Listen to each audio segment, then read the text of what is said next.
Imagine you're walking into a wine store, you've got $20 in your pocket and you're looking for Shiraz. Well, you've got hundreds, if not thousands of choices in front of you. And if you step back from that, you'll see that probably 90% of those wine labels all look the same. Being a small boutique winery is not unique. Being family owned is not unique. Owning your own vineyards is not unique. So we need to go a little bit deeper and find out what is unique about your business. Together with the South Australian Wine Industry Association, I've put together a full-day workshop which will help you find your story and help you make your brand famous. In this workshop, you're going to have a lot of fun. It's going to be really interactive. We'll be running through everything from brand strategy and the importance of brand storytelling, EDM and digital, how to get the most out of them, and the principles of digital marketing.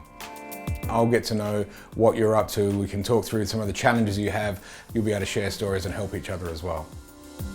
So understanding who you are, how you're different from everyone else, and getting that across in a really compelling story is the essence of a brand that people can and will fall in love with.